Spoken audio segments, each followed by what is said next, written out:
All right, so we're going to paint this start to finish using the same brush without stopping to clean it remedially all the way through, and it's going to look badass. And it's going to happen quite quick, even though I'll be explaining what I'm doing as I go. Our dedication to honesty includes my slightly messy desk. That's all right. Paint and brush selection. Briefly, I would use these two colors at the beginning and end of both of these color sequences, whether it's my fiery orange or my cool blue through to like tropical, slightly yellow blue. These are important. This is a really cool finishing color and it's warm. This is a really cool starting color and it's very, very cool. It's not got great coverage, but it's a brilliant color. It's not all about coverage. People seem to be obsessed with that these days. It's also satin, and that's really helpful in GW's range, not the contrasts, which are matte, but their normal paints, their layers and their bases, they are also satin to keep our painting smooth. Now, brush selection. You're going to go straight to the top of your set and you're going to use the biggest brush possible for this job. If you feel like the extra large is too big, if you got the D+ set, you can use the large plus. I, however, am going to be using the classic extra large, and that is absolutely perfect. Check the water for dust, we're okay. 1 drop of water off the back of the brush, press it in. My finger should look like this. See that slightly broken sheen of water? This isn't a small piece, it's got somewhere that's easy to hold it. We'll be holding it on its tail, and a bigger brush will literally help us keep it smoother and do a higher quality of painting. There is no reason not to. I have a piece of hair that's got stuck in my primer. Fantastic. All right, we'll do some hair removal and then we'll crack on. Okay, so that's not gonna get in our way. Preparation. All right, place bets now where which one I'm going to pick out of the orange and the blues. Let me know which you would have picked in the chat, and then if I do pick the wrong one, I can pick the right one in a future tutorial. Pause the video, let us know now. Would you be going turquoise or would you be going fiery red? While I make up my mind, because to be frank, I haven't decided yet. Maybe we should do neither. You didn't see that coming? I'll show you the process of me coming up with another equivalent using the same rules, because maybe that'd be cool or useful for you. So despair green to start, that's a deep, dark, greeny blue, so a turquoise, but more on the greeny side. Then I'd be finishing with a warmer green. See, this has got a bit of yellow in it, so we could use our same finishing color. This is basically the same starting color. Okay, so if we look like that, we could have warp stone in the middle, but that means we're missing like a super deep green. And I'd like a green like this, but I don't want to use this one because it's really matte and it'll make our life a bit harder. And I don't want to use one with black in it. Got here, like Lupical I think has some black in it. Let's have a look. Maybe we're okay. That was a strange noise, wasn't it? Thinking noise. So basically, I want to test this and find out it's got bad coverage. It's got pretty bad coverage. It's a good sign. Hey guys, it's not all about coverage. What could the reason for that be? You don't always need your colors to coat in 1 second, right? It's cool when they do, if that's what you're after, but sometimes you want a color that's got a nice color, has a nice finish, isn't 10 years old, like my Incubi Darkness, although we do love Incubi.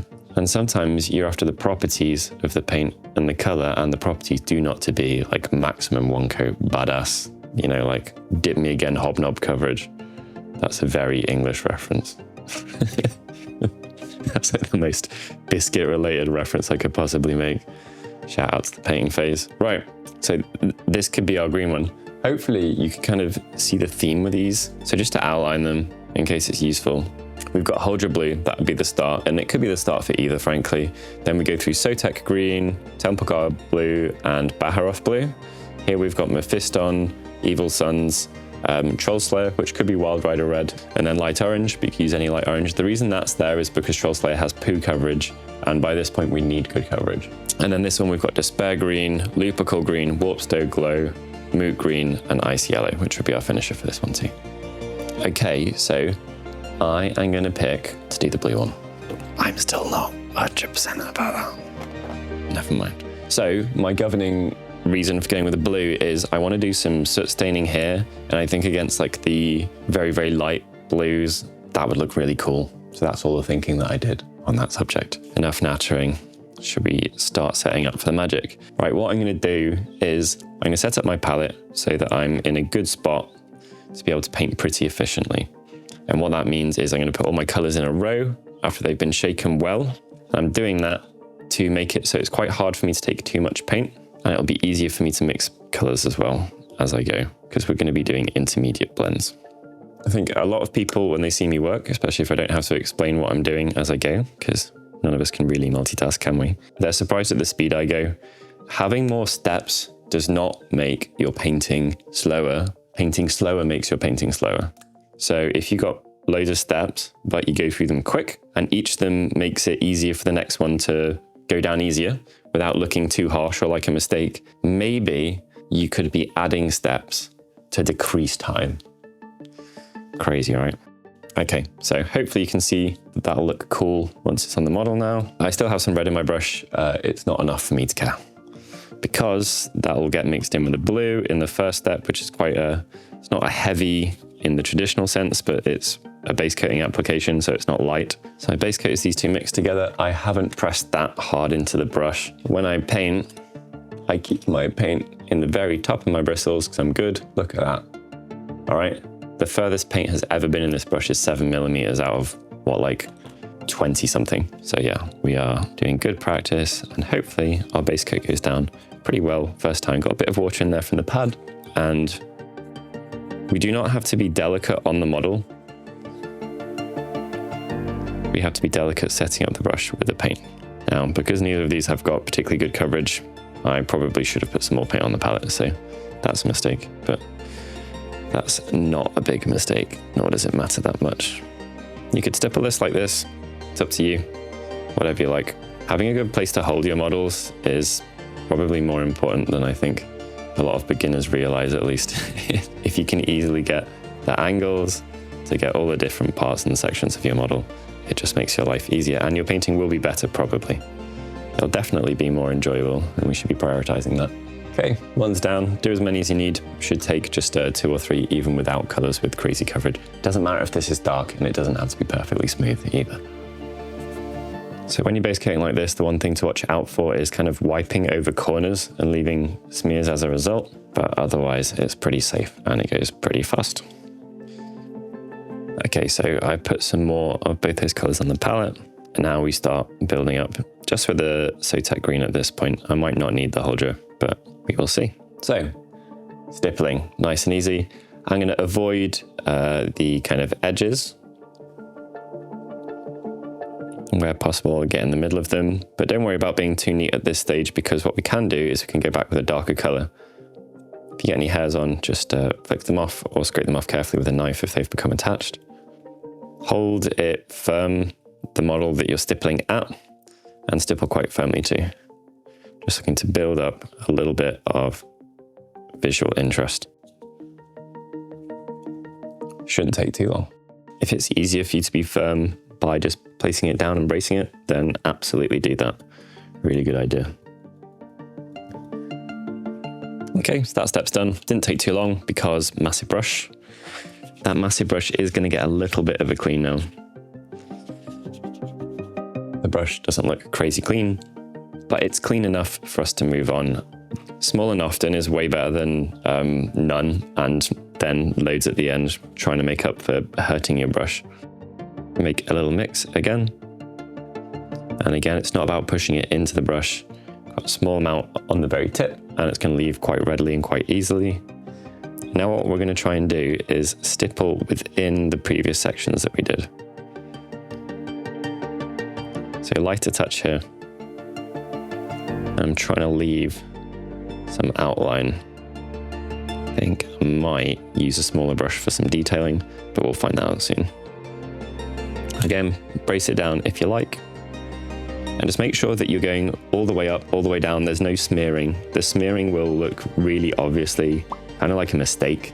You know, smears of paint, unless they're purposeful, don't tend to look good. If anything doesn't look smooth enough, just use some water. Take the brush you got. You don't need to do anything more than this. So the paint that's on the brush is now more dilute, and then stipple on the edges. So let's say we thought that this was too strong here and we needed to soften its transition to the darker edges. You just stipple with a softer version of your color on either side. You can do that wherever. Don't worry if you feel like you're being really aggressive on the model. As long as you're going up, down, there's basically nothing that can go wrong here. You know, if you make a mistake, it's going to be a partial mistake. It's not going to be a big deal. So just relax, enjoy it, and aggressively jab at your model. It won't mind. So what I'm trying to do is have it so it's going to be darker on the downward facing bit, lighter on the top, and then I'm trying to avoid the details just because it'll look cool, not because that's necessarily realistic or anything. So I want these to show up. I'm going to try and do some fancy stuff to suggest shading in a second with a smaller brush. So I lied about only using one brush, but it'll be mainly one brush. Cool, pretty much there. Next. Get the brush a little clean, but not a full clean again. It's fine for some of the previous layer to be in the brush. You can see why I use a big texture palette here. So 1/6 is used for paint, 1/6 is for testing, and then 2/3 are just for cleaning, generally speaking. So that's clean enough for me. Now, Baharop is a lot lighter, it's a lot brighter. There's more white in it, so here we need to be a little bit more careful. Make it blend again. Use our moisture. And we test somewhere that it won't matter if it ends up really bright. Looks cool, but it is quite light. That's okay. So just got to start carefully in the sections that we know we want to be the brightest. You need your paint to dry between steps. So don't carry on working if you think there's stuff that needs to dry there. Just move on to a different section. All the way up, all the way down will help as well, because if it is wet and you go like that, you'll smear it. And again, smears are the enemy. Okay, we're starting to look pretty cool now, so just following whatever rules you've used so far. Keep going. Don't rush it. It's going to be going quite fast in comparison to any painting other than airbrushing anyway at this stage. Okay, so at this stage, I'm just going around, and if anything looks out of place, I'm trying to carefully bring it back in.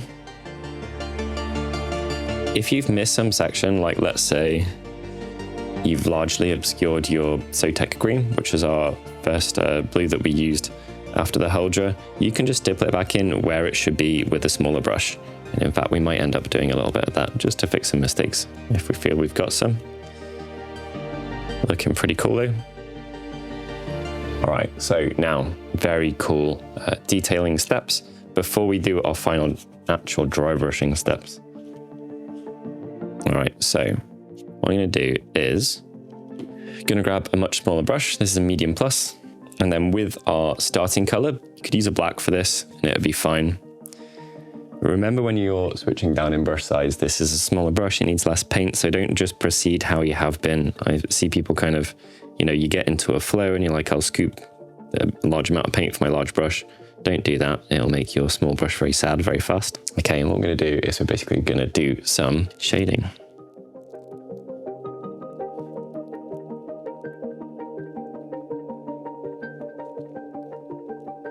So anyone who has an airbrush will be pretty familiar with this step because it's very much like airbrushing.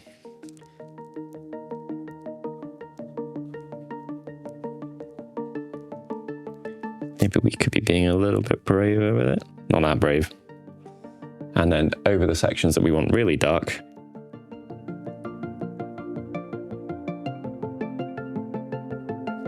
we might even end up doing black on these because I want them to look kind of burnt. Not that I think burn marks there are particularly realistic for space robot flight travel. I'm going to try and be a little bit more subtle on this side like the other side. That's better. And then now we're more subtle, we can kind of fuzz out our brutal shading that we had there. It was a bit too strong.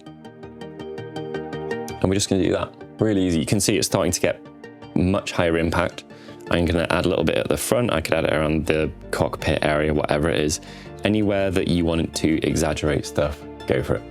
Now there's something that is absolutely cheaty that I wanted to show to you, which will definitely be familiar with the airbrushes. Take my vehicle. So if we look, I've been stippling from above, so we haven't hit the sides of these areas, which helps them look nicely shaded.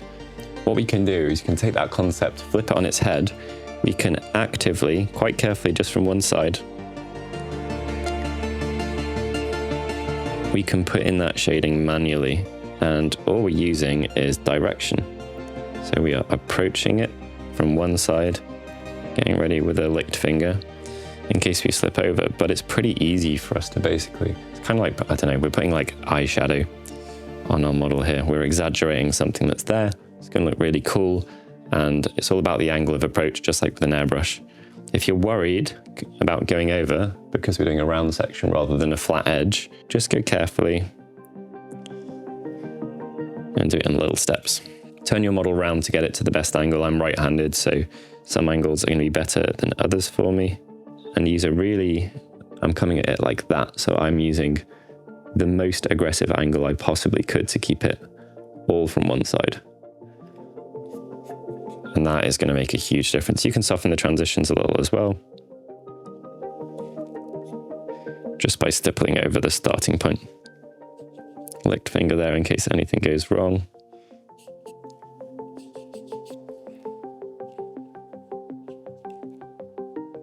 Always screw up the least dangerous bit, because it's when you chill out and stop concentrating. I'm going to carefully use a little bit of black, like I said I might. I'm using a Badon, so a Badon pronunciations, so it's pretty soft as far as blacks go. All right, so using the same brush that I just did black with, once it's clean, we're going to do some smaller stipples. So basically what we're doing here is that this brush has a smaller circumference, obviously the circle is smaller. And that's just going to allow us to land in the middle of some sections. Make sure you leave your previous work. This is just to add a little bright bit in the middle. Carefully take a little bit of ice yellow.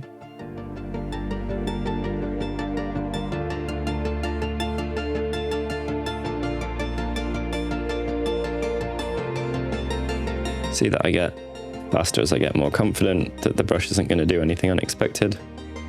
Then we're going to jump all the way to the big brush. We need to really carefully put down some traditional dry brushing edge highlights. So coming from the angles that are helpful.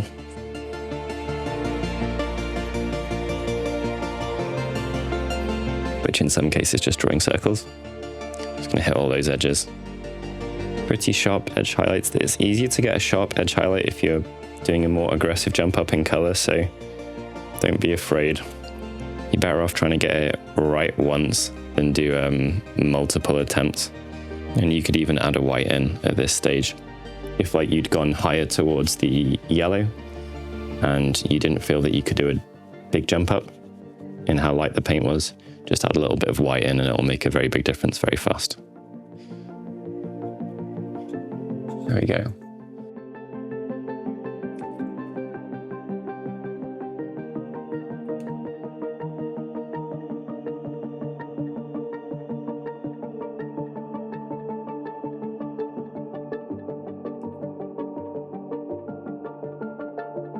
Looks great, isn't it? We'll catch you in the next video.